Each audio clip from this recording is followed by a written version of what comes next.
नमस्कार दोस्तों, स्वागत है आपका एक्सप्लेंड इन्फो में। केवीएस पेडोलॉजी सीरीज़ में हमारा आज का जो टॉपिक होने वाला है वो है एनईपी 2020, जो कि हमारा यूनिट 5 का टॉपिक है। एंड इससे पहले मैं बता दूंगा आपके लिए कि ये जो हमारा टॉपिक दे रखा है, role of school in achieving aims of education, तो ये कहीं ना कहीं बाकी जो टॉपिक हैं इसी में अंतर संबंधित है, तो हमें इसे अलग से पढ़ने की नीड नहीं है। बाकी भी अब तक हमने बहुत सारा इसको लेकर पढ़ा हुआ है। एंड दूसरी चीज़ हमारी बच्चों ये आती है, एक जो एनईपी 2020 इसके अंदर ही जो जितने भी टॉपिक्स दे रखे हैं वो इसके सब पॉइंट्स हैं।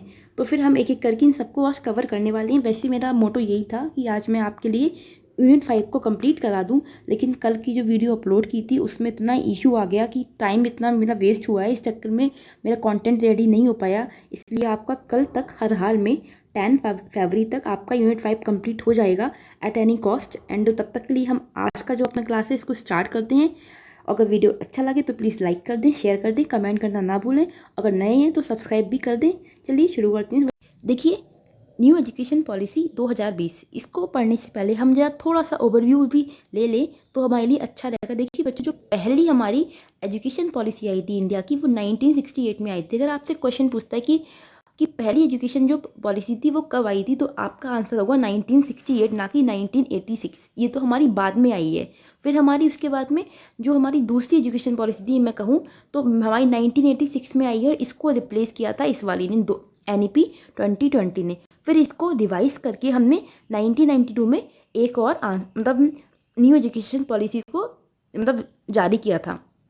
तो एक तरीके से 2020 वाली जो आपकी मतलब न्यू एजुकेशन पॉलिसी है वो कुल मिला के 34 साल बाद आई, क्योंकि इससे पहले हमारी 1986 में आई थी और सबसे पहले हमारी 1968 में आई थी। लेकिन अगर वो आपसे पूछता है कि 21वीं शताब्दी की पहली जो हमारी मतलब एजुकेशन पॉलिसी है वो कौन सी, तो आपका आंसर होगा 2020, क्योंकि ये 2020 वाली जो है वो हमारी बच्चों 21वीं शताब्दी की पहली नेशनल एजुकेशन पॉलिसी है। लेकिन अगर वो आपसे सिंपल पूछता है कि पहली नेशनल एजुकेशन पॉलिसी कौन सी है, तो हमारी 1968 वाली होगी। ओके, अगर वो आपसे पूछता है कि जो एनईपी 2020 आई थी उसने किसको रिप्लेस किया, तो आपका आंसर होगा एनईपी 1986 को किया। ठीक है, ये तीन बातें हो गई। अब हम बात करते हैं एनईपी 2020 पे। देखिए, जो राष्ट्रीय शिक्षा नीति थी इसका प्रारूप तैयार करने वाले जो जो समिति थी बच्चों, उसके अध्यक्ष थे के कस्तूरी रंगन। ये क्वेश्चन आपका अच्छा, ये क्वेश्चन इवन 2020 में जो यूपीपीसी का एग्जाम हुआ था उसमें पूछा गया था कि जो ड्राफ्टिंग कमेटी थी एनईपी 2020 के लिए उसके चेयरपर्सन कौन थे, तो उसमें राइट आंसर था के कस्तूरी रंगन। इन्होंने क्या किया था कि 31 मई 2019 को अपनी रिपोर्ट बना के मंत्रालय को सौंप दी थी। उसके बाद में क्या हुआ था, 29 जुलाई 2020 को पीएम मोदी की अध्यक्षता में इस जो एनईपी थी 2020 इसको मंजूरी मिली, और फिर ये धीरे धीरे करके लागू होना स्टार्ट हुई। कहीं कहीं पे हुई है, कहीं कहीं पे नहीं हुई है, वो हमारे मतलब की बात नहीं है अभी फिलहाल वो। देखिए, अब हम बात करते हैं कि एनईपी 2020 का प्रिंसिपल क्या था, कि हमें क्यों मतलब इसको लाया गया। देखिए, कुल मिला के क्या है, इसके लिए 21 सेंचुरी की जो स्किल्स थी उस पर जोर देने के लिए, जो बच्चे हैं उनको उसमें निपुण करने के लिए इसको हमने लाई। जैसे कि education must develop not only cognitive capacity, यानी कि जो शिक्षा है उसको ना केवल संज्ञानात्मक क्षमताओं का विकास करना है, सिर्फ दिमाग को ही नहीं बढ़ाना है, बल्कि both the foundational capacity of literacy and numeracy, मतलब साथ में जो साक्षरता है और सांख्यात्मक है कि मूल क्षमता और उच्च क्रम को भी बढ़ाना है। जैसे कि जो आपकी फाउंडेशनल लिटरेसी होती है, जैसे बच्चे को पढ़ना लिखना भी आए, सिर्फ इतना ही नहीं है कि उसका दिमाग का ही विकास होता रहे, या फिर उसको एक ना एक तरीके से स्किल में भी मास्टर होना चाहिए। उसकी जो जो क्रिटिकल थिंकिंग है वो अच्छे से डेवलप हो, प्रॉब्लम सॉल्विंग वाला उसका एटीट्यूड, और साथ ही में सोशली किस तरीके से उसको बिहेव करना है, इमोशनली स्टेबल होना चाहिए, कैपेसिटीज़ होना चाहिए। एक तरीके से हमें बच्चे को क्या बनाना है, निपुण बनाना है। एक निपुण पहल है जिसके अंदर बच्चों हमारा एफएलएन भी आता है, वो हम बाद में पढ़ने वाले हैं फिलहाल। वैसे मैंने आपको फाउंडेशनल लिटरेसी एंड न्यूमरेसी पढ़ा रखा है, जिसमें कुछ नहीं था इंग्लिश में और लिटरेसी पे और जो मैथ्स है उस पर जोर दिया गया था। तो हमारा जो इसका प्रिंसिपल है वो इसी पे जोर देता है कि क्या करना है आपके लिए, सिर्फ उसकी संज्ञान का विकास नहीं करना है, उसके साथ में उसको फाउंडेशनल जो कैपेसिटी होती है लिटरेसी की उसको पढ़ना भी आए, जो संख्याएं होती हैं, मैथमेटिक्स होती है, बेसिक एडिशन सब्ट्रैक्शन होता है, उन सब का भी ज्ञान हो और उसका जो एटीट्यूड हो प्रॉब्लम सॉल्विंग करने वाला हो। साथ ही में जो क्रिटिकल थिंकिंग होती है ये भी उसके अंदर डेवलप होना चाहिए। सोशली भी वो स्टेबल होना चाहिए और उसके अंदर कैपेसिटीज़ होना चाहिए। दूसरा कुल मिला के है हमारा कि 21 जो सेंचुरी है उसकी जो स्किल है वो व्यक्ति में डेवलप हो, इस पर बेस्ड है। अब हमारा मेन मुद्दा आता है बच्चों, जो हमारा MHRD था, ministry of human resource department, उसका नाम जो था 2020 में ही चेंज होकर हो गया एजुकेशन मिनिस्ट्री, जिसको हम आज शिक्षा मंत्रालय के नाम से जानते हैं। ये सब तो आप लोग को पता हो। जो मुद्दे की बात आती है वो इतनी आती है कि जो स्कूली शिक्षा में बदलाव हुआ। अब तक क्या था, हम सब लोग जो पढ़े हैं हमारे में 10+2 था कि हाई स्कूल था, उसके बाद में 11th और 12th। लेकिन अब इसमें जो है 10+2 के जो सिस्टम था उसको चेंज करके 5+3+3+4 के सिस्टम को अप्लाई किया गया। ये क्या है, new pedagogical and curriculum structure है ऑफ स्कूल एजुकेशन, मतलब विद्यालय शिक्षा का क्या है नया सिस्टम। ये कैसा है, ये आपके लिए इम्पॉर्टेंट बनता है काफ़ी, यहाँ से क्वेश्चन आने की संभावना है। देखिए पहली आती है हमारी फाउंडेशनल स्टेज, जो 5 साल के लिए होती है, जिसमें 3 साल तक बच्चा प्री स्कूल में होगा और उसके बाद फिर 2 साल में बच्चा किस में होगा, क्लास 1 में होगा, क्लास 2 में होगा। ये मैंने आगे अच्छे से लिखा है, यहाँ पे बस छोटा सा ब्रीफ में बना दिया है जिससे कि आपको रिवीजन में इजी पड़ेगा। इसमें बच्चा जो होता है एज 3 से लेके 8 तक, यानी 3 से लेके 8 साल तक का बच्चा हमारा फाउंडेशनल स्टेज में आएगा। ठीक है, फिर हमारा बच्चा यहाँ पे 2nd क्लास में आ चुका है। फिर प्रीपेरेटरी स्टेज आती है जो कुल मिला के 3 साल के लिए होती है। इसमें क्लास 3rd से लेके क्लास 5 तक के बच्चे आते हैं और इसमें जो बच्चे की उम्र होगी वो 8 से लेके 11 साल तक रखी गई है। फिर आती है हमारी मिडिल स्टेज, उसमें क्या है, उसमें भी 3 साल, जो क्लास 6 से लेके क्लास 8 तक। इसमें क्या है, एज है 11 से लेके 14 वर्ष तक। फिर आता है हमारा सेकेंडरी स्टेज, इसमें क्या है 4 साल और 9 से लेके 12 तक का हमारा पूरा जो आता है वो हमारा सेकेंडरी स्टेज में आता है। और जो इसमें बच्चे की उम्र होगी वो 14 से लेके 18 साल तक की होगी। ये बच्चों क्या है, इसको आप FP MS से भी याद रख सकते हो, बाकी इसको हम एक एक करके भी खोल के पढ़ते हैं। ये हमने इस तरीके से बच्चे का जो 3 से लेके 18 साल तक के बच्चे की पढ़ाई को इस तरीके से बांट दिया 5 3 3 4 में। ठीक है, तो आप इसको याद रखना 5 3 3 4। देखिए पहली स्टेज आती है हमारी फाउंडेशनल स्टेज, जिसको हमने पूरे 5 साल दिए हैं बच्चे के। 3 से लेके 8 तक का जो टाइम है, 3 से लेके 8 तक के जो ईयर्स हैं वो किसके लिए हैं, फाउंडेशनल स्टेज के लिए। यहाँ पे हम क्या रखते हैं, बच्चे की जो बेसिक नॉलेज है उसको, उसकी नींव तैयार करते हैं, जिसको हमने 3 साल में और 2 साल में बांटा है। देखो जो स्टार्टिंग के 3 साल हैं, यानी कि 3 से लेके जब बच्चा 6 साल तक का है तो हमको उसको क्या करना है, आंगनबाड़ी जो केंद्र होते हैं गाँव में वहाँ पे भेजना, या फिर जो प्री स्कूल होता है या फिर जो बाल वाटिका होती है, ये जो सारे माध्यम हैं यहाँ से बच्चे को शिक्षा प्राप्त करानी है। एक तरीके से यहाँ पे ज़्यादा कुछ नहीं होता। क्या होता है, यहाँ पे बच्चे को हम खेल खेल में काफ़ी सारी चीज़ों को सिखाते हैं। एंड साथ ही में क्या होता है, बच्चा बेसिक जो मैनर्स होता है, उठना बैठना चलना खाना पीना, ये सारी चीज़ें सीखता है इन प्ले स्कूल में जाके, या फिर जो प्री स्कूल होते हैं। जैसे जो आपका प्री स्कूल होता है उसमें आपका UKG होता है, NC होता है, KG होता है, ये सब आता है। इसके बाद में क्या आता है, उसके बाद में जो 2 साल है उसमें बच्चा होता है क्लास 1 में और क्लास 2 में, जिसके लिए हमने जो एज बताई है वो है 6 से लेकर 8 साल तक की। तो इस तरीके से हमने फाउंडेशनल स्टेज को बांटा है, जिसमें हमने 5 साल दिए हैं, जिसमें 3 साल प्लस 2 साल है। 3 साल तक क्या होगा, आंगनबाड़ी केंद्र होंगे, प्री स्कूल होगा, जो बाल वाटिका होती है यानी कि प्ले ग्रुप स्कूल होते हैं, वहाँ बच्चे को भेजा जाएगा उसकी लर्निंग को बढ़ाने के लिए या उसके लिए बेसिक जो मैनर्स होती हैं सिखाने के लिए। उसके बाद जो 2 साल होंगे उसमें बच्चा आता है क्लास 1 में और क्लास 2 में। ठीक है, इस समय होता क्या है, देखो जो इसमें लर्निंग होती है वो क्या होती है, फ्लैक्सिबिलिटी होती है। मतलब कि आपको कोई डंडा लेके नहीं पढ़ाना है, आपको बच्चे को खेल खेल में मतलब सिखाना है। आपको बच्चों को जो भी लर्निंग कराओगे यहाँ पे मज़े में होगी, चाहे वो फिंगर पे हाथ रख के काउंटिंग हो सकती है, या फिर हम बोलें कि मतलब आप जैसे जो हमारे गेम्स वगैरह भी आते हैं, जो मेथड होते हैं उसका आपको उपयोग करना है। फिर होता है मल्टी लेवल, यहाँ पे क्या आप बहुत डिफरेंट वेज का यूज़ करते हो एक तरीके से, तो ये वो चीज़ें। फिर आता है प्ले एक्टिविटी बेस्ड लर्निंग करानी है, मतलब खेल खेल में बच्चे को सिखा रहे हो आप। ऐसा नहीं है कि आप प्रॉपर एक आपने करिकुलम डिज़ाइन कर रखा है हार्ड सा, उसको फॉलो करा रहे हो। तो ये वाली जो हरकतें होती हैं वो इसमें नहीं होती हैं। बेसिकली बच्चे को हम खुला छोड़ते हैं और वो हल्का हल्का करके अपनी जो बेसिक नींव है वो तैयार करता है। इसी को बच्चों हम ECCE भी कहते हैं, जिसको हम क्या कहते हैं, अर्ली चाइल्डहुड केयर एजुकेशन, जिसको ECC के नाम से जानते हैं। तो वो वाली जो एज होती है वो यही होती है 3 से लेकर 8 साल तक की। यहाँ पे आपको इतना करना है बच्चे का जो ये अर्ली ईयर्स है यहाँ पे उसको इतना तैयार करना है कि जो आगे की पढ़ाई होगी उसमें उसको तकलीफ ना हो, समस्या ना आए। क्योंकि यहाँ पे क्या है, आपने जिस तरीके से बच्चे को डाल दिया, ये बच्चे के स्टार्टिंग के क्रिटिकल ईयर्स होते हैं। तो इस समय आपने जिस तरीके से बच्चे को पढ़ाया लिखा या फिर जिस वे में बच्चे को पढ़ाने की कोशिश करी, बच्चा उसी वे में आगे तक की चीज़ों को सीखता है। तो यहाँ पे हमें बच्चे की जो नींव है ना वो मजबूत बनानी है। बच्चे की जो बेसिक जो मतलब जो लर्निंग है उसको हमें स्ट्रांग बनाना है। फिर हमारा आता है प्रीपेरेटरी स्टेज, जिसको हम कहते हैं, जिसमें बच्चा जो है हमारा जब 8 से लेके 11 साल तक का होता है वो आता है। इसमें हमने कितने ईयर्स दिए हैं? 3 ईयर्स दिए। यहाँ पे बच्चा होता है हमारा 3rd से लेके 5th क्लास तक का। तो क्लास 3rd से लेके 5th तक की जो कहानी है वो हमारी प्रीपेरेटरी स्टेज में आती है। इसमें क्या होता है, जो हमारा खेल हो गया या फिर डिस्कवरी और एक्टिविटी बेस्ड लर्निंग होती है। जैसे आप बच्चे को जो स्कूल का जो गार्डन होता है वहाँ पे ले गए, गेम खिलाते हो या फिर तरह तरह की चीज़ें दिखाते हो, डिस्कवरी कराते हो चीज़ों को, जो भी उसका पुराना ज्ञान है उसके माध्यम से नई जो ज्ञान है उसको कंस्ट्रक्ट कराते हो। यहाँ पे जो टेक्स्ट बुक होती हैं हल्की होती हैं, ज़्यादा बर्डन नहीं होता है, और इंटरैक्टिव क्लासरूम लर्निंग होती है। मतलब बच्चा भी एक्टिव होगा, टीचर भी एक्टिव होगा, और दोनों के बीच में खूब सारी गॉसिप होगी। गॉसिप इन द सेंस पढ़ाई को लेकर बातें होंगी। टीचर का मेन रोल होगा कि बच्चे की जो भी नीड्स हैं उसको ध्यान दे, और जो उसकी इंडिविजुअल नीड्स हैं उनका प्रॉपर तरीके से उसको माइंड में रखते हुए अपनी जो टीचिंग लर्निंग है उसको कंटिन्यू करे।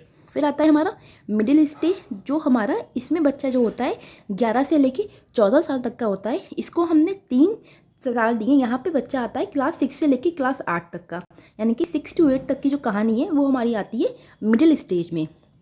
इसमें क्या है, देखो ये हमारी जो बच्चों 11 से लेके 14 तक की कहानी है, ये अगर हम प्याजे की स्टेज के अकॉर्डिंग देखें तो यहाँ पे बच्चा हमारा है जो SPCF यानी कि फॉर्मल स्टेज में। यहाँ पे क्या है, बच्चा अब्स्ट्रैक्ट कॉन्सेप्ट बनाता है। मतलब जो चीज़ें उसके सामने नहीं भी हैं उसको लेके भी वो लॉजिकली थिंकिंग का उपयोग करने लगता है, सोचने लगता है, उस तरीके के क्वेश्चन भी करता है।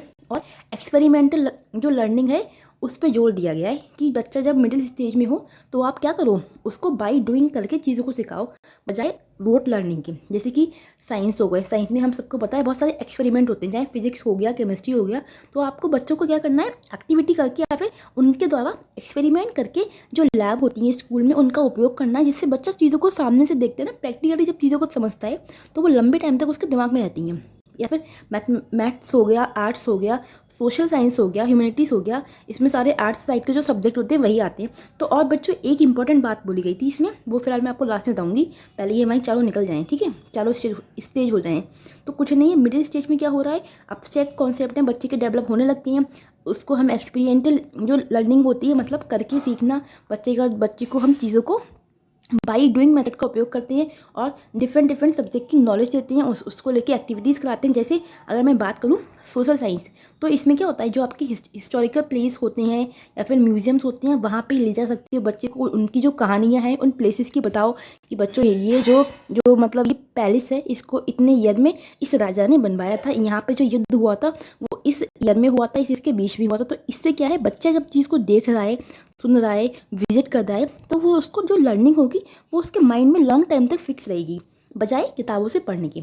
फिर आता है हमारा लास्ट है जो कि है सेकेंडरी स्टेज, जहाँ पे बच्चा भरपूर समझदार है भैया, क्योंकि वो आ गया 9 से लेकर 12 तक की कहानी यहाँ पे चलती है। इसमें हमने पूरे 4 साल दिए। यहाँ पे बच्चा हमारा है 14 से लेकर 18 साल तक का। तो इसमें क्या होता है, मल्टी डिसिप्लिन यानी स्टडी होती है, मतलब आप बहुत सारे जो सब्जेक्ट होते हैं उसको एक डिसिप्लिन के साथ में पढ़ते हो। जैसे आपको पता है कि आप 9th में हो तो आपको मैथ्स को भी अच्छे वे में पढ़ना है, साइंस भी अच्छे तरीके से पढ़नी है, इंग्लिश भी पढ़नी है, हिंदी भी पढ़नी है, SST भी पढ़नी है। तो जो भी आपके सब्जेक्ट होंगे उसको आप सीरियस वे में पढ़ना स्टार्ट करते हो और आप हर सब्जेक्ट को थोड़ा ज़्यादा वैल्यू देते हो, क्योंकि आप ना यहाँ पे अपने जो करियर है, अपने जो लाइफ गोल हैं उनको लेके क्या होते हो, सीरियस होने लगते हो। इसलिए यहाँ पे क्या होती है, जो आपकी लॉजिकल थिंकिंग होती है, फिर मैं बोलूँ जो आपकी क्रिटिकल थिंकिंग होती है वो बहुत ज़्यादा डेवलप होती है, क्योंकि ये आपकी बड़ी एज होती है ना। यहाँ पे एक तरीके से जो आपका एडोलसेंस वाला पीरियड है बच्चों, वो हमारा यहाँ से शुरू हो चुका है, मिडिल स्टेज से ही।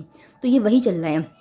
तो बच्चा यहाँ पे चीज़ों को बहुत अपनी जो लॉजिकल थिंकिंग है उसका उपयोग करता है, खूब सोचता है। जैसे जैसे आपने देखा होगा आपके जो 6th क्लास में जो मैथ्स के क्वेश्चन होते हैं और फिर वही आपके 10th क्लास में जो मैथ्स के क्वेश्चन होते हैं उसमें कितना डिफरेंस होता है। इसलिए आप क्या करते हो, जब आप बड़े जो क्लास है उसमें आगे बढ़ते रहते हो, वैसे वैसे आपकी जो मैथ्स है वो क्या होती है, हार्ड होती रहती है, क्योंकि आपका दिमाग क्या है उसी तरह डेवलप होता रहता है और आप लॉजिकली क्रिटिकली सोचने लगते हो और आपके अंदर फ्लैक्सिबिलिटी बहुत होती है। मतलब कि आप चीज़ों को बहुत ईजिली क्या करते हो, समझ सकते हो, साथ ही में आप बैलेंस कर पा रहे होते हो। आपको ये नहीं है कि मुझे सिर्फ मैथ ही पढ़ना है, सिर्फ मुझे साइंस ही पढ़ना है, सिर्फ हिंदी ही पढ़ना है, एक सब्जेक्ट के पीछे हाथ पैर धोके नहीं पढ़ते हो, फ्लैक्सिबिलिटी रहती हो, अपनी नीड को समझ पा रहे हो कि मुझे इस समय कौन से सब्जेक्ट को प्रायोरिटी देनी है, कौन से सब्जेक्ट को नहीं देनी है, क्या चीज़ मेरे लिए इस समय उपयोगी, क्या चीज़ नहीं है। फिर आता है स्टूडेंट चॉइस ऑफ सब्जेक्ट, मतलब ये भी इसमें कहा गया कि बच्चा अपने चॉइस से सब्जेक्ट को चुन सकता है, उस पर कोई बाउंडेशन नहीं होगा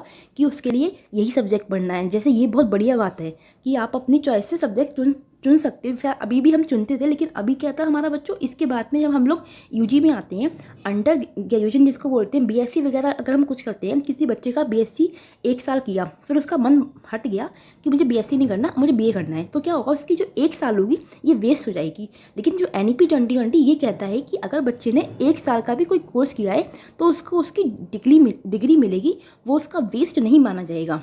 तो ये इसके कुछ मतलब प्रॉफिट भी हैं। और भी इसने 1-2 बातें बोल रही हैं कि कहीं कहीं पे क्या होता है ना, अगर हम आपका जो यूजी लेवल होता है, पीजी लेवल होता है, तो वहाँ पे जो एग्ज़ाम होते हैं साल में एनुअली होते हैं। तो इसने कहा कि आपको क्या करना है, परीक्षा साल में 2 बार करानी है, सेमेस्टर वाइज एग्जाम। और इससे क्या होता है, बच्चा ज़्यादा लर्निंग करता है, ऑब्वियसली करता है। जैसे आपको पता है कि अगर आप लोग ने जिसने BA BSc किया होगा तो उन सबको पता है कि मोस्टली लोग जहाँ पे एग्ज़ाम साल में 1 बार होते हैं, वहाँ पे बच्चा एग्ज़ाम के 1 महीने पहले बढ़ता है। और अगर हमने क्या किया, सेमेस्टर वाइज जो हमारी प्रथा है उसको अप्लाई किया BA BSc वगैरह में, तो क्या होगा, बच्चा साल में 2 बार पढ़ता है। ये देखो कहीं कहीं तो ऑलरेडी सेमेस्टर वाइज चलता है, ड्यू वगैरह होगा, लेकिन कहीं कहीं पे नहीं चलता है। तो जहाँ नहीं चलता है मैं वहाँ का बता रही हूँ। इसलिए तो जब आपने साल में 2 बार एग्ज़ाम रख दिए तो बच्चा क्या होगा, साल में 2 बार पढ़ेगा, तो इससे जो उसकी जो लर्निंग होगी वो इन्हांस होगी। तो कुछ नहीं, ये बच्चों स्टेज थी। आपसे मुद्दा ये बनता है कि आपसे वो ये पूछ सकता है कि हमारी जो फाउंडेशनल स्टेज है उसका टाइम पीरियड क्या है, कितने से कितने एज तक में बांटा गया है, प्रीपरेटरी स्टेज है इसका टाइम पीरियड क्या है, इसमें कौन से क्लास से लेके कौन से क्लास का बच्चा होता है, इसकी एज क्या है। तो इस चार्ट को अच्छे से रखना दिमाग में, वो तो मैंने आपको समझाने के लिए लॉन्ग वाला वे बनाया था। और बाकी ये वाला स्ट्रक्चर 5-3-3-4, ठीक है। और इसको याद करना है FPMS से। हिंदी में क्या बोलते हैं, प्रारंभिक चरण होता है। मुझे हिंदी वाला अच्छे से नहीं आता फिलहाल, तो इसको इंग्लिश में याद करो, क्योंकि हिंदी में ना बड़ा गंदे गंदे नाम आते हैं बच्चों। FPMS आप इसको FPMS से याद करो, फाउंडेशनल, प्रिपरेटरी, मिडल, सेकेंडरी, ठीक है। और अगर 4 नहीं, चलो छोड़ो, ऐसे याद कर लो FPMS से। अब हम आगे बढ़ते हैं क्योंकि समय हम पे कम है।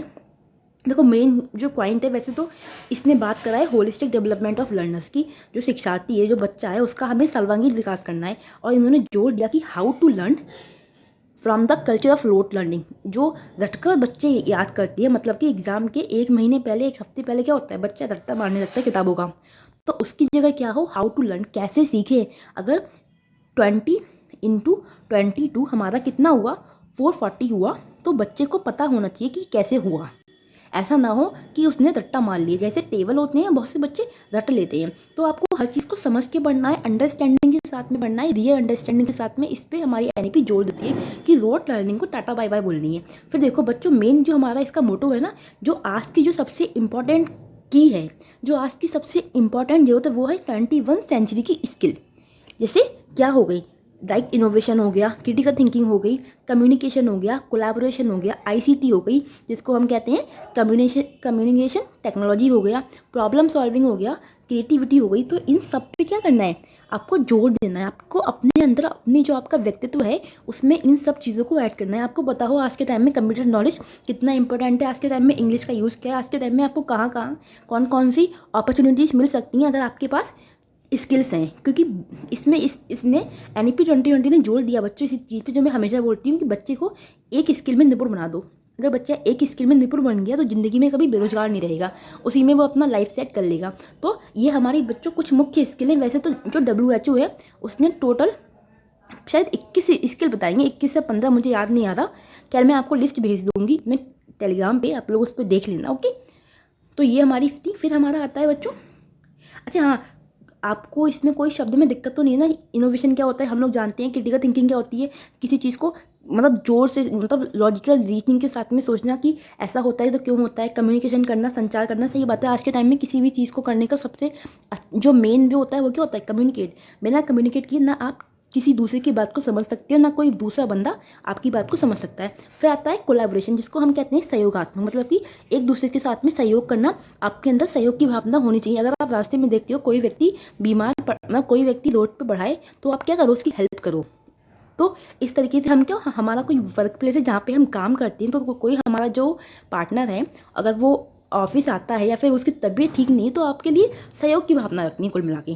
ठीक है, कोलैब करना एक तरीके से सहयोग करना होता है, दूसरे के साथ में आप ऑपरेट हो, सहयोग करो उसके साथ में। फिर होता है प्रॉब्लम सॉल्विंग। ऐसा ना हो कोई समस्या सामने आ गई, आपके तो तोते उड़ गए, तो वो वाला हिसाब नहीं होना चाहिए। आपको प्रॉब्लम सॉल्विंग को जो एटीट्यूड है आज के ज़माने में, जो भी हमारी बच्चों, जो हमारी प्राइवेट कंपनीज होती हैं, जो भी होता है वहाँ पे ये मेन चीज़ है कि जो भी हमारा कैंडिडेट है उसके अंदर प्रॉब्लम सॉल्विंग का एटीट्यूड होना चाहिए। ये बहुत बढ़िया चीज़ है, बहुत बढ़िया स्किल है। प्रॉब्लम सॉल्विंग हो गया, आईसीटी हो गया, ये आज के ज़माने की जड़ है, नीड है बहुत बड़ी वाली। फिर आता है, इन्होंने कहा कि छठवीं के बाद ही जो व्यावसायिक पाठ्यक्रम होते हैं, मतलब कि जो वोकेशनल कोर्स होते हैं वो अवेलेबल होंगे। मतलब कि कुल मिला के अब तक क्या क्या होता है, हमारी जो इंडिया में जो पढ़ाई का जो लेवल है वो क्या है कि आपको 12th क्लास तक पढ़ाई करनी है। मैं ये नहीं कह रही पढ़ाई मत करो, ये मैंने सोच लिया फिलहाल, लेकिन इन्होंने क्या कहा कि बच्चे को वोकेशनल कोर्स कराओ, विच इज़ मतलब कि कोई ना कोई स्किल में भैया उसको मास्टर बनाओ, चाहे वो गार्डनिंग हो गई या फिर मेकअप का हो गया या फिर आपका सिलाई बुनाई कढ़ाई जो भी हो गई, लड़कों के लिए है, या फिर हैंडीक्राफ्ट हो गया, कुछ भी होगा भैया, लेकिन किसी भी एक चीज़ में क्या कराना है आपको, उसको कॉम्पिटेंसी दिलानी है, पारंगत बनाना है। इसीलिए इसी में बच्चों हमारी कॉम्पिटेंसी बेस्ड जो एजुकेशन है वो भी इसी का फंडा है। ठीक है, तो ये जोर देते हैं कि आपको क्या करना है, छठवीं के बाद में बच्चे को कोई ना कोई वोकेशनल कोर्स कराना चाहिए। उसकी जो भी हॉबी है, जो भी इंटरेस्ट है, उसमें भैया उसको निपुण बनाओ। सिर्फ पढ़ाई से सब कुछ नहीं होता, जब तक आपके अंदर एक स्किल ना हो। तो स्किल का मेन रोल है। फिर आवश्यक सीखने और महत्वपूर्ण खोज को बढ़ाने के लिए, महत्वपूर्ण सोच, इंपॉर्टेंट थिंकिंग जिसे कहते हैं, को बढ़ाने के लिए क्या हो, पाठ्यक्रम सामग्री को कम करें। मतलब कि कुल मिला के क्या है, जो भैया बच्चे भारी भारी बोझ लेके स्कूल जाते हैं ना, इसकी जगह क्या हो, आप जो बच्चे की जो क्रिटिकल थिंकिंग है उसको आगे बढ़ाओ। बच्चा सिर्फ किताबों का टट्टू ना बन जाए।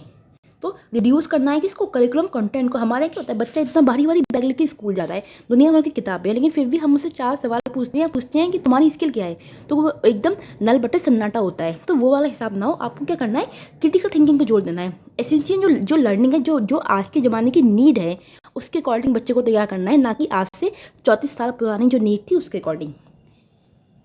फिर होता है बच्चों मल्टी लैंग्वेज, जो बड़ा बढ़िया शब्द है, इन्होंने किस पे जोर दिया है, बहुभाषावाद पे, कि बच्चे को जो शिक्षा देनी है 5th क्लास तक, वो उसकी जो लोकल लैंग्वेज है, उसकी जो रीजनल लैंग्वेज है, जिस लैंग्वेज में जिस क्षेत्र में बच्चा रहता है, उस क्षेत्र में लोग बोलते हैं, उसी लैंग्वेज में देनी। ये नहीं है बच्चा जानता है हिंदी और मैम बोल रहे हैं इंग्लिश, तो कक्षा 5 तक के बच्चे को क्या खाक आएगा, कुछ भी समझ में आ पाएगा, इंग्लिश के सारे शब्द उसके दिमाग के ऊपर से निकल जाएंगे। तो आपको ये वाला हिसाब नहीं करना है। मैंने यहाँ पे जस्ट इंग्लिश एग्जाम्पल लिया है। यहाँ पे आपका नाम गोवा वगैरह हुआ, उड़ीसा हुआ, कर्नाटका हुआ, वहाँ की जो जहाँ का बच्चा है, वहाँ की जो लैंग्वेज है, वहाँ में ही आपको शिक्षा देनी है। कुल मिला के इसमें बच्चों जो कहा गया मुद्दा ये है हमारा, क्लास 5 तक आपको हर हाल में, क्लास 5 तक कंपलसरी है बच्चे को उसकी जो क्षेत्रीय भाषा है या जो उसकी मातृभाषा है, जो उसकी मदर टंग है, उसमें आपको एजुकेट करना है। उसके बाद अगर आप चाहो तो क्लास 8 तक भी कर सकते हो, लेकिन क्लास 5 तक हर हाल में करना है, दिस इज़ कंपलसरी। और फिर उसके बाद में आप चाहे किसी में भी उसको शिक्षा दो। हम इस चीज़ को क्लास 8 तक बढ़ा सकते हैं मदर टंग में, लेकिन क्लास 5 तक कंपलसरी है कि बच्चे को उसकी मातृभाषा में ही शिक्षा दी जाए, जिससे कि बच्चे को समझ में तो आए कि मैम क्लास में क्या बोलती हैं, क्या पढ़ाती हैं। इसलिए होता है ना, जैसे बच्चा हम लोग भी अगर बाहर जाते हैं तो हमारी जो लैंग्वेज है हमको वो जल्दी समझ में आती है। और इससे क्या होता है ना, अगर कोई आपसे आपकी ही लैंग्वेज में बात करता है तो आपको अपनापन फील होता है, वहाँ पे कंफर्ट जोन में रह पाते हो। इसलिए बच्चे को क्या करें, स्कूल में भैया अपनापन सा लगे, इसलिए कहा गया है कि मदर टंग को हमें यूज़ करना है क्लास 5 तक। उसके बाद हम चाहें तो उसे आगे तक भी अप्लाई कर सकते हैं, क्लास 8 तक बढ़ा सकते हैं, लेकिन क्लास 5 तक हर हाल में कंपलसरी है। फिर बच्चों एक हमारा 3 लैंग्वेज का फॉर्मूला था जो कि कोठारी कमीशन के द्वारा लाया गया था। देखो कोठारी कमीशन हो गया, 2-3 कमीशन है जिसकी मैं वीडियो नहीं डाल पाऊंगी, बट जो मेरे अपने कॉलेज के नोट्स हैं मैं आपको शेयर कर दूंगी अपने टेलीग्राम पे, आप उसको जस्ट 1-2 बार पढ़ लेना।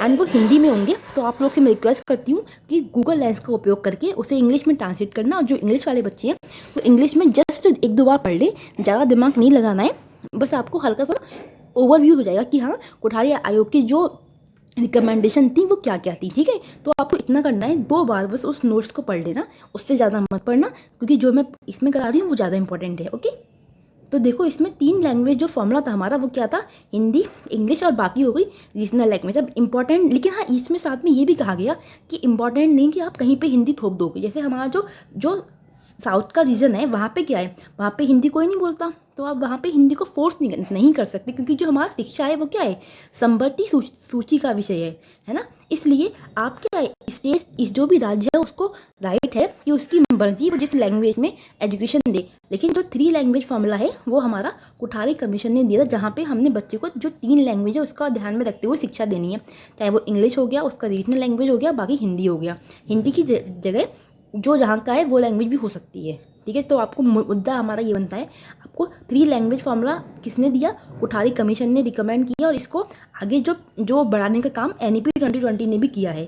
ओके, तो इसलिए मैंने इसमें मेंशन कर दिया। हमारी जो बच्चों 8वीं अनुसूची है उसमें कितनी भाषाएं हैं, उसमें टोटल 22 भाषाएं हैं, तो उनको मान्यता दी गई है इसमें कि आप किसी भी उस भाषा का उपयोग कर सकते हैं। Okay, there are 22 official language in India and they are covered under the 8th schedule of Indian Constitution। दूसरी चीज़ आती है बच्चों, यहाँ पे क्या है, संस्कृत को ऐसा ऑप्शनल रखा गया है ऑल लेवल पे, कि बाध्यता नहीं कि आपको बच्चे को संस्कृत पढ़ानी है, आप एज अ ऑप्शनल सब्जेक्ट के रूप में संस्कृत को रख सकते हो, आपकी मर्जी, आपको जो करना हो। फिर हमारा नेक्स्ट आता है बच्चों कि और curriculum and pedagogy from the foundational stage onwards will be redesigned to be strongly rooted in the Indian and local context and ethos in terms of culture, traditions and heritage। मतलब कि कुल मिला के जो भी आपका सिलेबस है, जो भी आपका क्या है करिकुलम है, उसको इस तरीके से डिज़ाइन किया जाएगा फाउंडेशनल स्टेज के लिए, जो हमारी 3 से लेकर 8 साल तक की होती है, कि बच्चा क्या करे, बच्चा अगर इंडिया का है तो वो इंडिया की जो हिस्ट्री रही है, इंडिया का जो कल्चर है, इंडिया की जो हेरिटेज है उसको जान सके। जैसे हमारे यहाँ जो छोटे बच्चे होते हैं वो क्या करते हैं, आमतौर पे कार्टून देखते हैं बैठ के, चाहे वो कार्टून उनके कोई मतलब का नहीं है, तो इन्होंने क्या कहा कि हम बच्चे को रामायण महाभारत जैसी चीज़ें अगर उसका जो सिलेबस है, जो करिकुलम है उसमें ऐड करती हैं, तो इससे क्या होगा, बच्चा जो अपनी संस्कृति है, जो अपनी धरोहर है उसको जान पाएगा, समझ पाएगा, उसके साथ में जुड़ पाएगा, जिससे जो हमारे पूर्वजों का जो भी मतलब ज्ञान है हम उसको आगे पहुंचा पाएँ। तो हमें ये वाली बेवकूफ़ी नहीं करनी कि बच्चे को कार्टून दिखा रहे हो, मतलब बच्चे कार्टून देख के कार्टून ही बनती है, माना अच्छी चीज़ है, बट उस चीज़ को पढ़ो जो आपका नॉलेज बढ़ाए। कार्टून देख के आपको इंटरटेनमेंट मिलता है, लेकिन अगर आप अपने जो भी हमारा लिटरेचर रहा है, इंडिया का जो साहित्य है, उन सब चीज़ों को अगर हम बच्चे के सिलेबस में ऐड करते हैं तो क्या होगा, बच्चे की नॉलेज भी इन्हांस होगी और बच्चा अपना जो कल्चर है उससे जुड़ पाएगा, उसके साथ में एक अपनापन महसूस कर पाएगा। तो ये हमारी बात इसमें बोली गई है। फिर आता है बच्चों हमारा transforming assessment for student development, मतलब कि बच्चे के विकास के लिए क्या आकलन करना उसका, और इसमें बच्चों टीचर्स भी इंक्लूड होते हैं। देखो इन्होंने एक बच्चों रिपोर्ट कार्ड तैयार किया जिसको हम कहते हैं हॉलिस्टिक प्रोग्रेस कार्ड। हमको हॉलिस्टिक का मतलब पता है क्या होता है, सर्वांगीण, मतलब कि पूरा विकास का प्रोग्रेस कार्ड, की बच्चे का सर्वांगीण विकास हुआ भी है नहीं हुआ है। तो उसमें क्या आता है, uniqueness of each learner in the cognitive, यानी कि उसका संज्ञान, अफेक्टिव यानी कि भावनात्मक, और साइकोमोटर यानी कि शारीरिक तौर से। तो इन सभी जो डोमेन है लर्नर की, उसमें डेवलपमेंट किस हद तक हुआ है उसको प्रोग्रेस करने के लिए क्या होगा, एक हॉलिस्टिक प्रोग्रेस कार्ड बनाया जाएगा। इसलिए इसको नाम दे दिया हमने 360 डिग्री, क्योंकि हमको पता है 360 डिग्री क्या होता है, एक पूरा जो सर्कल होता है वो बनकर तैयार होता है। तो ऐसी एक बच्चे की पूरा जो 360 डिग्री है उसको आपको डायग्नोस करना है, उसको आपको असेस करना है। देखो इसमें क्या है, इस 360 डिग्री में सबसे पहले आएगा सेल्फ असेसमेंट, खुद का असेसमेंट भी होगा, टीचर का भी असेसमेंट होगा, और जो पीयर हैं, उनके सहपाठी हैं, उनके दोस्त हैं, उनका भी असेसमेंट होगा। बच्चे का भी होगा, बच्चे को जो टीचर पढ़ाता है वो किस तरीके से पढ़ा रहा है, उसकी टीचिंग मेथड्स क्या हैं, स्ट्रेटजीज क्या हैं, कैसे वो मतलब बच्चे को समझा रहा है, कौन से TLM यूज़ कर रहा है, क्या कर रहा है, क्या नहीं कर रहा है, फिर टाइम पास कर रहा है।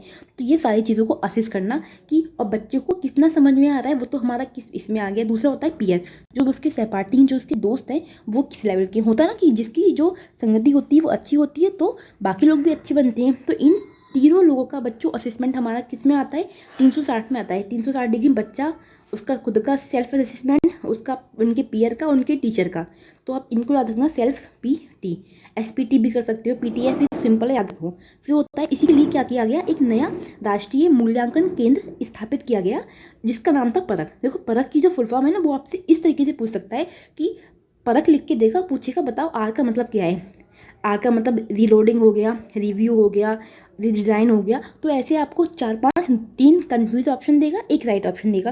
तो जो फुल फॉर्म है इसको अच्छे से याद रखो। देखो P मतलब परफॉर्मेंस होता है, मतलब फिर A मतलब असिस्टमेंट होता है, R मतलब रिव्यू होता है, A मतलब एनालाइज होता है, और K मतलब नॉलेज फॉर, H मतलब हॉलिस्टिक डेवलपमेंट। तो कुल मिला के घूम फिर के जो हमारी बातें आती हैं वो किस पे आती हैं, हॉलिस्टिक डेवलपमेंट। बच्चे का सर्वांगीण विकास कराना शिक्षा का मुख्य उद्देश्य होता है कि वो अपने जीवन में भी अच्छा बन सके, दुनिया के लिए भी अच्छा बन सके और खुद में भी अच्छा इंसान बन सके। तो क्या करना है, जो उसकी परफॉर्मेंस है उसको हमें असेस करना है, फिर उसमें रिव्यू देना है, फिर उसको एनालाइज करना है, उसकी जो नॉलेज है उसको भी उसके लिए, और जिससे कि उसका सर्वांगीण विकास हो सके। अगर बच्चा हमें लगता है कहीं पे उसकी नॉलेज गलत है तो उसको करेक्ट करो। तो यहाँ पे जो मुद्दा बनता है ये क्या है बच्चों, एक नया राष्ट्रीय मूल्यांकन केंद्र है जिसको परख नाम दिया गया है। ओके, तो इसको आप इस तरीके से याद रख सकते हैं। बाकी इसको लागू करने की बात बोली गई थी 2023 तक। बाकी देखो क्या रहता है, हमारी इंडिया में हर चीज़ कितनी फास्ट है हम लोग अच्छे से जानते हैं। फिर हमारा आता है ये तो आपने भी सुना होगा, जब ये हमारी नई एजुकेशन पॉलिसी आई थी कि 4 साल तक का क्या होगा, मिनिमम इंटीग्रेटेड B.Ed कोर्स होगा, जो मिनिमम टीचिंग क्वालिफिकेशन होगी 2030 से। तो यानी कि 2030 के बाद में आपको शिक्षक बनना है तो आपके पास में 4 ईयर का इंटीग्रेटेड B.Ed कोर्स होना चाहिए। बाकी देखते हैं उस टाइम तक और भी कुछ चेंजेस इसमें होंगे तो हमारा तो उतना लंबे कोई मतलब नहीं बनता। फिर बच्चों एक और हमारा पॉइंट इसमें अच्छा बनता है कि जो GDP है, ग्रॉस डोमेस्टिक प्रोडक्ट, नाम तो आप लोगों ने सुना होगा अच्छे से, GDP, जो कब लागू हुआ था 1 जुलाई 2017 आई थिंक। हाँ, तो इसका जो 4.6% है जो अब तक एजुकेशन में यूज़ होता था उसकी जगह 6% एजुकेशन में यूज़ होगा। मतलब कि अब आप लोग सोच रहे होगा ये क्या है, जैसे आपका 100% ही पूरा पैसा हो गया, ठीक है।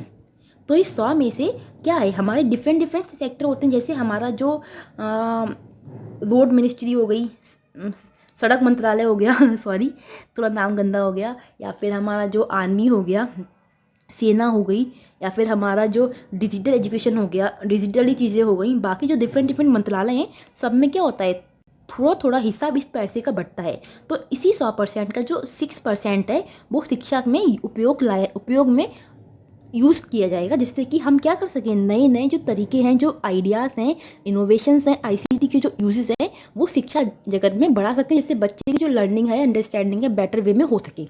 ओके, देखो जैसे हमारे यहाँ GDP का सबसे ज़्यादा बच्चों जो सेना है ना उस पर मतलब यूज़ होता है, क्योंकि सही बात है हमारी सेना क्या करती है, हमको प्रोटेक्ट करती है। अगर सेना मजबूत नहीं होगी तो हम प्रोटेक्ट नहीं हो पाएंगे ना। तो इसलिए सबसे ज़्यादा जो GDP का पोर्शन है वो हमारा सेना पे खर्च होता है, और इसलिए हमारा जो एजुकेशन है उस पर हमारा 6% अब यूज़ होगा, और पहले 4.6% यूज़ होता था GDP का। आई होप आपको क्लियर हो गया होगा। फिर बच्चों एक दो बातें और आती हैं, मैं ज़्यादा डीप में नहीं घुस रही, अदरवाइज ये पूरी जो NEP है 66 पेज की पॉलिसी है, इसको पढ़ने बैठे तो हम पागल हो जाएंगे। देखो फिर आपका क्या किया इसमें NCT जो कि national council for teacher education, इसमें क्या होता है, टीचर्स का हम समय समय पे इवैल्यूएशन करते हैं, काउंसिल करते हैं, उनको नई नई जो ट्रेनिंग्स होती हैं, प्रोग्राम्स होते हैं, कराते रहते हैं, जिससे टीचर का क्या हो, टीचर भी अपडेट होता रहे। जैसे मोबाइल में अपडेट होता है ना, नई नई चीज़ें आती हैं, फंक्शंस आते हैं, वैसे ही टीचर को अपडेट करने के लिए जो हमारी आज की एडवांस टेक्नोलॉजी है उसके साथ जोड़ने के लिए हम क्या करते हैं, हम टीचर्स को समय समय पे काउंसलिंग हुई, प्रोग्राम हुआ, ट्रेनिंग हुई, कराते हैं। तो इन सब का काम धाम ये लोग करते हैं, NCT और NCERT, इन दोनों ने मिला के क्या किया, NCEFT बना दिया, जो क्या है national curriculum framework for teacher education, की टीचर की एजुकेशन कैसी होगी उसके लिए एक फ्रेमवर्क तैयार किया गया। जैसे हमारा क्या NCF है 2005 आपने पढ़ा होगा, तो उसमें बच्चे को ध्यान में रख के बनाया गया, ये बनाया गया टीचर के ओरिएंटेड, कि टीचर्स को किस तरीके से हमको ट्रेन करना है, उनको क्या कराना है। जैसे आपका B.Ed है ना, B.Ed की बात भी बच्चों इसी में बोली गई थी, B.Ed हो गया, टेट का एग्जाम हो गया, फलाना चीज़ें हो गई। तो हमको इतना नहीं घुसना है, इसमें काफ़ी चीज़ें आती हैं, आपको इतना मुद्दा याद रखना है कि जो और ये करने वाला कौन था, NCERT ने किया था, ठीक है। NCERT ने क्या किया, NCT को मिला के ये बना दिया NCFT for teachers education. NCFT के फुल फॉर्म तो हमने बता दी, national curriculum framework for teacher education. Teacher को भी तो टीचर की भी तो हमें मतलब मॉडिफाई करना है। टीचर को भी आज की जो नीड्स होती हैं, आज की जो एडवांसमेंट है उसके अकॉर्डिंग अपडेट होना चाहिए। फिर बच्चों हमारा आता है जो हमारा इसका लास्ट पॉइंट था, equitable and inclusive education learning for all, मतलब कि समता और सभी के लिए क्या हो, समायोजन की शिक्षा। मतलब कुल मिला के जो हमारे जो भी बच्चे हैं जो समाज से पिछड़े वर्ग के हों, कहीं के भी हों, चाहे उनकी आर्थिक स्थिति खराब हो या फिर वो किसी भी वे में हो, ट्रांसजेंडर हो, जो भी हो, आपको सबको एजुकेट करना है। शिक्षा सबका अधिकार है, इसको आप किसी से भी छीन नहीं सकते, किसी के साथ भी किसी भी तरीके का भेदभाव नहीं करना है। देखो एजुकेशन क्या है, is the single greatest tool for achieving social justice and equality. सही बात है, जो आदमी जितना ज़्यादा शिक्षित होता है वो उतना ज़्यादा जागरूक होता है, और व्यक्ति जब जितना ज़्यादा जागरूक होता है तो क्या होता है, वो समाज में होने वाले जितनी भी कुरीतियाँ होती हैं, जितने भी भेदभाव होते हैं, उनके खिलाफ में आवाज़ उठाता है। तो इससे क्या होगा, सोशल जस्टिस होगा। वो जानता है कि अगर कोई मुझे बिना बात के थप्पड़ मार रहा है तो मेरा हक है जानना कि क्यों मार रहे हो, पागल हो, मतलब इसका रीज़न क्या है। तो आप अपने राइट्स होते हैं जो आपके, उसके प्रति अवेयर होते हो, इसलिए आपके अंदर समानता की भावना आती है। जैसे कोई भी आपके साथ में आपकी जाति धर्म के आधार पे भेदभाव नहीं कर सकता, तो कोई भी आपको कहीं जाने से नहीं रोक सकता। आपकी कास्ट क्या है, ये सारी चीज़ें आज से कुछ साल पहले हुआ करती थी, 40-50 साल पहले खूब थी, प्रचलन में थी। तो उन चीज़ों को कम करने के लिए इन बात पे जोर दिया गया कि शिक्षा ही एक ऐसा टूल है जिससे हम क्या कर सकते हैं, दुनिया को बदल सकते हैं, अपने आप को बदल सकते हैं, अपनी जो पीढ़ियां हैं उसको भी चेंज कर सकते हैं। जैसे हम सबसे अच्छा एग्जांपल मानूं मैं इसका, तो जो बाबा साहब अम्बेडकर थे वो कितने गरीब घर में पैदा हुए थे, या फिर हमारे जो एपीजे अब्दुल कलाम है, ये सारे लोग क्या है, इन्होंने शिक्षा को हथियार बनाया। इससे क्या हुआ, इन्होंने सोशल जस्टिस भी पाया, साथ में समानता भी पाई। तो शिक्षा ही वो हथियार है जिससे आप कुछ भी बदल सकते हो, कुछ भी कर सकते हो, अच्छे तरीके में। आपका उद्देश्य अच्छा होना चाहिए। फिर बच्चों हमारी बात आती है inclusive and equitable society in which every citizen has the opportunity to dream, thrive and contribute to the nation। मतलब कि एक समावेशी और न्याय संगत समाज जिसमें प्रत्येक नागरिक को सपने देखने का, फलने फूलने का, देश के लिए योगदान करने का अवसर मिले। सबको मौका मिलना चाहिए। आपने ऐसा नहीं, आप मार्केट में जाते हो, वहाँ पे आपने किसी चीज़ पे टैग लगा दी कि ये चीज़ हम इस समुदाय के या फिर इस टाइप के व्यक्ति के लिए अलाउ नहीं करेंगे, तो ये वाली हरकतें नहीं होंगी। आपको क्या करना है, सबको समान अवसर देने, चाहे वो कोई भी हो, उसकी जाति पाति क्या हो, उसका बैकग्राउंड क्या हो, किसी भी आधार पे भेदभाव नहीं होगा। शिक्षा पे सबका अधिकार है। शिक्षा कोई आपके पैसों से खरीदी हुई वस्तु नहीं है जिसको आप अपना पेटेंट दे सको। खैर छोड़ो, पेटेंट में आपको नहीं कन्फ्यूज़ करती, मैंने आपको मैम जीके का बहुत इंक्लूड कर दी है। फिर देखो इसमें हमारे बच्चों एक और टॉपिक आता है, इसी अंदर है, आप फुल फॉर्म को ध्यान रखना क्योंकि मैंने तभी इसको लिखा है, सोशियो इकोनॉमिकली डिसएडवांटेज ग्रुप, जिसको हम कहते हैं SEDGS। तो इसमें बताया कि जो हमारे समाज में आर्थिक रूप से या फिर पिछड़े हुए ग्रुप हैं, उन सबको क्या करना है, आपको शिक्षित करने का अधिकार है, उनको शिक्षा देनी है, उनको पिछाड़ना नहीं है। तरह तरह की हमारी जो मतलब सरकार है वो पॉलिसी वगैरह लाती रहती है। जैसे कि आपको क्या करना है, स्कूल आ जाओ, वहाँ पे खाना भी मिलेगा, नाश्ता भी मिलेगा, सब कुछ मिलेगा। मिड डे मील जो हमारी योजना है वो सब क्यों है कि बच्चा एटलीस्ट स्कूल में तो आ सके, जिससे कि स्कूल में आके कुछ तो सीखेगा, कुछ ना सीखने से कुछ सीखना अच्छा होता है ना, इसलिए। तो देखिए जेंडर आइडेंटिटी मतलब कुल मिला के क्या है, आप लिंग के आधार पे किसी भी मतलब लड़का हो गया लड़की हो गया, उस आधार पे भेदभाव नहीं करोगे कि मैं सिर्फ लड़के को पढ़ाऊंगा लड़की को नहीं पढ़ाऊंगा। तो ये वाली जो हरकतें होती हैं ये नहीं होनी चाहिए। आपको लड़का हो या लड़की हो, दोनों को इक्वली पढ़ाना है, दोनों को इक्वली आपको सपोर्ट करना है हर तरीके से। जैसे कि पढ़ाई पे सबका हक होता है, पढ़ाई किसी एक के नाम की नहीं होती, क्योंकि अगर एक व्यक्ति अच्छे से पढ़ लिख जाता है तो कल को वो 4 लोग को और अच्छा बनाता है। अगर एक लड़की पढ़ती है तो वो अपने साथ में पूरी काफ़ी फैमिली को आगे बढ़ाती है। फिर हमारा आता है सोशियो कल्चर आइडेंटिटीज़, मतलब कि यहाँ पे हमारा आता है कास्ट बेस पे, कि आपको जातिवादी के आधार पे भेदभाव नहीं करना है कि तुम उस कम्युनिटी से आते हो, उस जाति की हो। जैसे कि पहले के टाइम पे क्या था, जो शिक्षा थी वो सिर्फ जो सामान्य जाति के लोग हैं उनका अधिकार थी। तो इस चीज़ को खारिज किया गया कि आपको क्या करना है, किसी भी बाइसनेस नहीं रखनी, किसी भी आधार पे भेदभाव नहीं करना है, कि शिक्षा पे सबका अधिकार होना चाहिए। फिर होता है जोग्राफिकल आइडेंटिटीज़, मतलब कि विलेज हुए, स्मॉल हुए, टाउन हुए। जैसे कुछ अमीर बच्चे होते हैं, कुछ गरीब होते हैं, कुछ होते हैं गांव से आते हैं, छोटे शहरों से आते हैं। तो सभी बच्चों को समान नज़र से देखना है। टीचर के लिए ये नहीं है कोई बच्चा अगर अमीर फैमिली का है तो उसको ज़्यादा प्यार करना, ज़्यादा वैल्यू देना, कोई गरीब फैमिली का है तो उसको कम वैल्यू देना। तो ये वाला हिसाब नहीं होना चाहिए।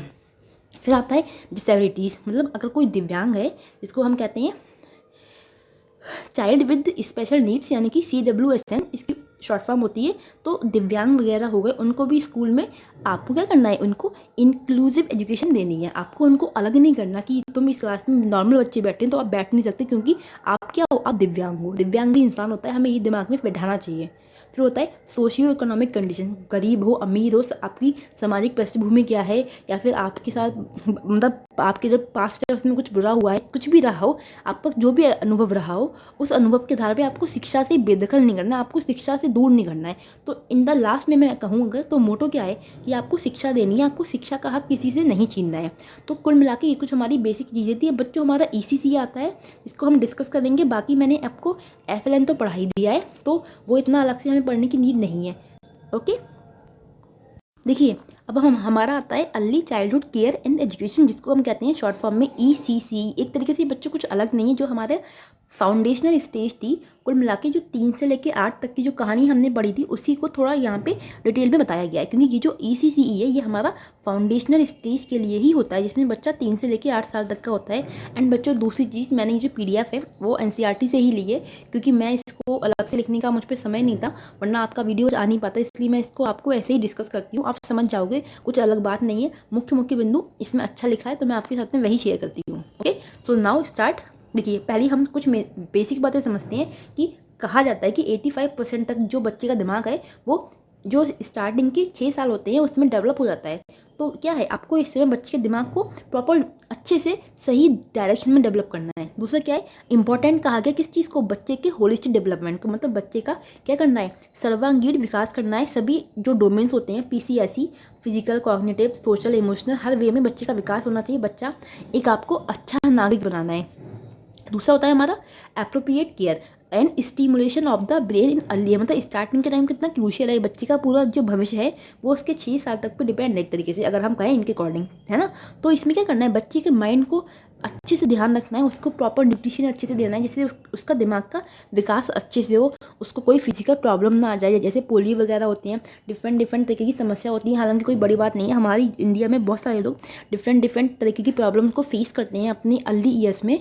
तो आपको क्या करना है, उसको एप्रोप्रिएट केयर देनी है, प्रॉपर ध्यान रखना है बच्चे का, क्योंकि बच्चा इस समय बहुत सेंसिटिव होता है, उसका दिमाग का विकास हो रहा है अच्छे से। फिर early brain and child development, देखिए अब हम इसको पढ़ते हैं कि स्टार्टिंग का समय बच्चे का दिमाग को किस तरीके से हम विकसित करें। देखिए इंश्योरिंग करना है किस चीज़ को, universal access to high quality ECC, कि बच्चा क्या करे, अच्छी गुणवत्तापूर्ण शिक्षा पाए अपने बेसिक ईयर्स में, अपनी फाउंडेशनल स्टेज में। जो भी बच्चा सीख रहा है वो अच्छे तरीके में सीखे, उसके स्टैंडर्ड अच्छे होने चाहिए, तभी हम बच्चे को प्ले स्कूल हो गया या कोशिश करते हैं, हर पेरेंट्स यही चाहता है कि उसका बच्चा इसके अच्छे स्कूल में पढ़े। तो इसीलिए, क्योंकि अगर बच्चे ने स्टार्टिंग में सही डायरेक्शन में पढ़ाई कर ली तो उसकी आगे की लाइफ अच्छी हो जाएगी, इसलिए। तो और children entering grade 1 are school ready by 2030, तो ये कहता है सभी बच्चों को हमें क्या करना है, ग्रेड 1 से एंट्री करानी है स्कूल में। इससे पहले क्या है, प्री प्राइमरी है, वाटिका वगैरह है, तो वो सब, तो जिससे बच्चा 2030 के लिए तैयार हो सके। देखिए अब हम हमारा आता है early childhood care and education, जिसको हम कहते हैं शॉर्ट फॉर्म में ECC। एक तरीके से बच्चों कुछ अलग नहीं है, जो हमारे फाउंडेशनल स्टेज थी। कुल मिला के जो 3 से लेकर 8 तक की जो कहानी हमने पढ़ी थी उसी को थोड़ा यहाँ पे डिटेल में बताया गया है, क्योंकि ये जो ECCE है ये हमारा फाउंडेशनल स्टेज के लिए ही होता है, जिसमें बच्चा 3 से लेकर 8 साल तक का होता है। एंड बच्चों दूसरी चीज़, मैंने ये जो PDF है वो NCERT से ही ली है, क्योंकि मैं इसको अलग से लिखने का मुझ पर समय नहीं था, वरना आपका वीडियो आ नहीं पाता, इसलिए मैं इसको आपको ऐसे ही डिस्कस करती हूँ, आप समझ जाओगे, कुछ अलग बात नहीं है। मुख्य बिंदु इसमें अच्छा लिखा है तो मैं आपके साथ में वही शेयर करती हूँ। Okay, so now start.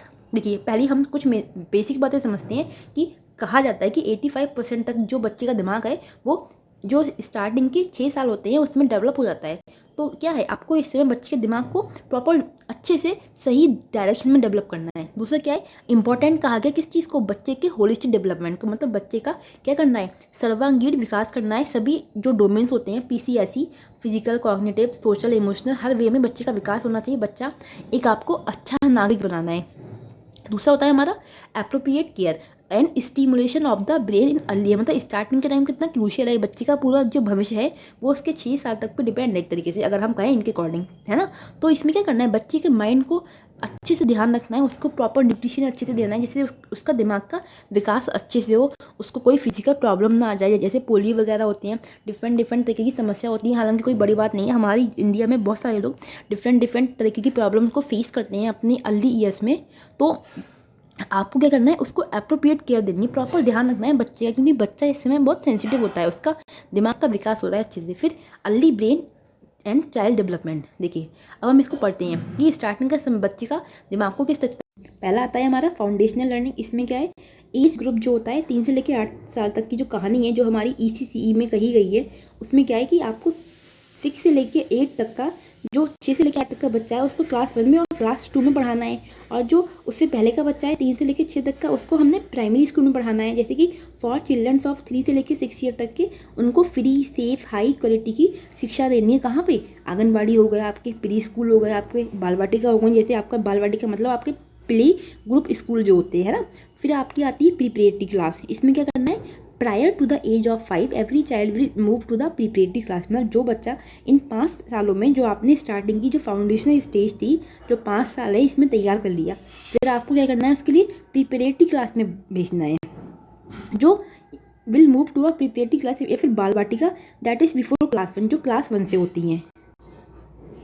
ठीक है, जैसे हमारी जो यहाँ पे थी। फिर क्या करना है, मल्टी फेसेड, यानी कि यहाँ पे क्या होगा, play based inquiry based learning करानी है, जो फोकस करती है उसके कॉग्निटिव, उसके संज्ञान पे, उसके अफेक्टिव, उसकी भावनाओं पे, और उसके साइकोमोटर, उसके शारीरिक दिमाग पे, खेलना कूदना सिखाना, ये सारी चीज़ें होती है ना इसमें। तो बच्चे का क्या है, कहीं ना कहीं कॉग्निटिव विकास भी होता है और भावनात्मक रूप से भी होता है। जब वो 4 दोस्तों के बीच में खेल रहा है तो उसके अंदर कहीं ना कहीं केयरिंग की, शेयरिंग की हैबिट आती है, और साथ ही में जब खेलने में आपका फिजिकल डेवलपमेंट तो होता ही होता है, और एबिलिटी विकसित करनी है, जिससे कि वो पढ़ भी सके और नंबर्स भी उसको आते हो। इसी में बच्चों हमारा जो FLN होता है ना, फाउंडेशन लिटरेसी न्यूमरेसी, तो वो भी इसलिए लाया गया कि ये हमने पाया था कि बच्चे क्या है, स्कूल से दूर भाग रहे हैं।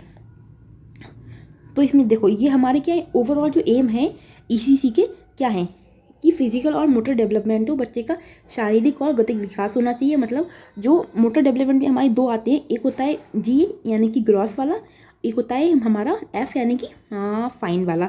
इसको हम स्टूल कहते हैं, मतलब हमारी उंगली चलाना, जिसको लिखना लिखना आता हो, और फिर होता है हमारा जिससे हम भारी वस्तुओं को उठा सकें। तो फिजिकल तो हम समझ गए, ये मोटर भी हो गया। फिर आता है कॉग्निटिव, मतलब उसके संज्ञान का, उसके दिमाग का विकास करना। फिर होता है सोशियो इमोशनल इथिकल डेवलपमेंट, समाज में नैतिकता भी सीखे, वो समाज में बैठना बोलना भी सीखे। फिर होता है कल्चरल आर्टिस्टिक डेवलपमेंट, मतलब जो उसकी संस्कृति है, जहाँ से वो आता है, उसके बारे में भी उसको नॉलेज होनी चाहिए। ऐसा ना हो बिल्कुल ही अनभिज्ञ रहे। तभी हमने क्या कहा है कि जो बच्चे की जो स्टार्टिंग की पढ़ाई है, उसमें हमें बच्चे का जो भी कल्चर है उससे संबंधित हमको क्या करना है, जो लिटरेसी होती है, जो लिटरेचर होता है, उसको ऐड करना है, जिससे बच्चा अपना जो कल्चर है उसको जान सके, समझ सके। लेकिन हमारे बच्चे क्या देखते हैं, कार्टून देखते हैं बैठ के बस। फिर होता है development of communication language, early literacy and numeracy. साथ में क्या करना है, बच्चे की बोलचाल की जो भाषा है उसका भी इसी उम्र में 3 से लेकर 8 तक में विकास करना है, कि बच्चा बोलचाल भी करना सीखे, ऐसा ना हो कि बोल नहीं ना पाए वरना। और जो अर्ली लिटरेसी होती है, मतलब जो मूलभूत शिक्षा होती है, बच्चे को ABCD आए, बच्चे को काउंटिंग आना चाहिए। वरना कहीं कहीं पे आप देखते हो सरकारी स्कूलों में कंडीशन इतनी बेकार होती है कि बच्चा 5th क्लास में आ गया लेकिन उसको ABCD नहीं आता। ये रियलिटी बता रही हूँ मैं, मेरी कुछ फैमिली मेम्बर्स हैं, वो है, उनके स्कूल में यही कंडीशन है, इसलिए बता रही हूँ। फिर हमारा आता है बच्चों, ये क्या है, ECE के different models, foundation of learning के पहले क्या आया हमारा, देखो पहले आता है हमारा pre primary school sections covering at least age 5 से लेकर 6 तक। जो प्री प्राइमरी स्कूल होते हैं हमारे, जिसमें हमारा NC प्री NC वगैरह आ गया, या फिर हम बोलें प्ले स्कूल वगैरह जो होते हैं, तो उसमें बच्चा कम से कम 5 से लेकर 6 साल तक तो कवर कर लेता है, जो कि उसके जो लोकेशन है वहीं पे होना चाहिए। मतलब कि अगर बच्चा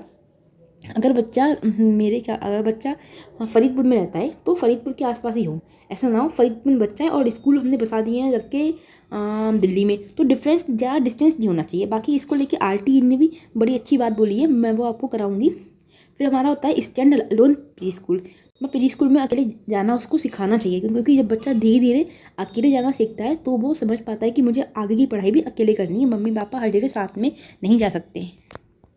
फिर होता है आंगनबाड़ी कहाँ पे हो, प्राइमरी स्कूल के साथ में ही स्थापित होने चाहिए। ऐसा ना हो कि प्राइमरी स्कूल बहुत दूर है, आंगनवाड़ी बहुत दूर है। ये अच्छी अच्छी बातें हैं। फिर स्टैंड अलोन आंगनवाड़ी, अलग से भी आंगनवाड़ी स्कूल होते हैं। जैसे आपने देखा होगा गाँव वगैरह में क्या होता है, अगर अलग से आंगनवाड़ी चलती है। देखो ये इतनी मुख्य बातें नहीं, इसलिए मैं इसको हल्के में जस्ट थ्रो अ रीडिंग समझा रही हूँ, ठीक है। मुख्य बात क्या है, आपका ईसी अलग से कुछ नहीं है। मुख्यतः ये आपका फाउंडेशनल स्टेज के लिए लाया गया, जो हमने ऑलरेडी डिस्कस कर ली है। ये बच्चों टीचर ट्रेनिंग और क्वालिफिकेशन की बात आती है। जो हमारा पहले एनटीडी कोर्स था, जो हमारा ये जो फाउंडेशनल स्टेज में होता है एनसीसी वगैरह बच्चों को पढ़ाने के लिए, उनके लिए हमारा पहले एनटीडी कोर्स था, जो कि बंद हो गया है अब मेरे ख्याल से। देखो इसमें क्या होता है, training will be mentored by the CRC of the school education department. मतलब एटलीस्ट 1 मंथ की आपको ट्रेनिंग देनी है टीचर्स के लिए भी, जो इन छोटे बच्चों को पढ़ाने जा रहे हैं। जैसे हमारे यहाँ क्या होता है, डीएलएड होता है, बीएड होता है, उसमें ट्रेनिंग होती है, वैसे ही एनसी में पढ़ाने के लिए भी ट्रेनिंग होनी चाहिए। फिर आता है आंगनबाड़ी जो वर्कर्स होते हैं, उनकी जो क्वालिफिकेशन है वो कम से कम 10+2 यानी कि 12 तक तो होनी चाहिए। और उनके पास 6 मंथ से ज़्यादा सर्टिफिकेट प्रोग्राम होना चाहिए ईसीसी का, कि उन्होंने अर्ली चाइल्डहुड केयर फाउंडेशन की जो लर्निंग है उसको पाया है। Lower education qualification shall be given 1 year diploma program. 1 साल का जो डिप्लोमा प्रोग्राम होता है ये उनके पास होना चाहिए। वैसे कि आपसे पूछेगा नहीं, वो इसको ऐसी पर जस्ट एक बार रीड करके निकाल देना दिमाग से। Program will run through digital distance या मोड यूजिंग डीटीएच हो गया, चैनल्स हो गया, स्मार्टफोन्स हो गया, जो भी आप प्रोग्राम चलाते हो आईसीटी के माध्यम से उपयोग में आते हैं ना। जैसे कोविड के टाइम में दुनिया भर की चीज़ें थी, तो इस तरीके से आप प्रोग्राम चला सकते हो टीचर्स की ट्रेनिंग के लिए, क्वालिफिकेशन के लिए, कि बच्चे की छोटी क्लास के जो बच्चे हैं प्राइमरी वगैरह के, सॉरी प्री प्राइमरी के, उनको किस तरीके से पढ़ाना है, तो टीचर को ट्रेनिंग करने के लिए। In long run state government shell prepare cadres of qualified educators.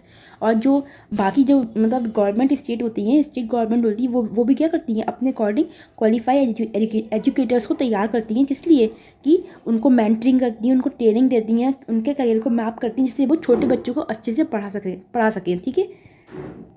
इतना ही है ना, तो सफिशिएंट है, ये मतलब का नहीं बनता। सो ये हमारी आज की क्लास थी बेसिकली। आई होप आपको अच्छी लगी हो। इसके अलावा मैं एक चीज़ और बताना चाहूँगी, 1 मिनट थोड़ा स्पेस मिल जाए। हाँ देखिए, जो हमारा FLN है, जो मैंने आपको पढ़ाया है, इसको पाने का जो लक्ष्य रखा गया है वो 2025 तक रखा गया है, कि 2025 तक आपको सभी बच्चों को 100% क्या करना है, न्यूमरेसी की और अल्फ़ाबेट की एजुकेशन प्रदान करनी, कि बच्चा जब कक्षा 3 से निकल के चौथे में पहुँचे तो उसको पढ़ना लिखना आता है, उसको गिनतियाँ आती हैं, उसको बेसिक जोड़ना घटाना, ये सारी चीज़ें आती हैं। बाकी FLN को मैंने आपको पहले ही एक वीडियो में पढ़ा दिया है, तो आप उसको देख सकते हैं। बाकी कल हर हाल में 110% आपका कोर्स पूरा हो जाएगा। तब तक के लिए आज इसे पढ़िए, मैं आपके साथ PDF शेयर करती हूँ, टेलीग्राम पर जाके देख सकते हैं। ऑल द बेस्ट, आज के लिए इतना ही, मिलते हैं कल।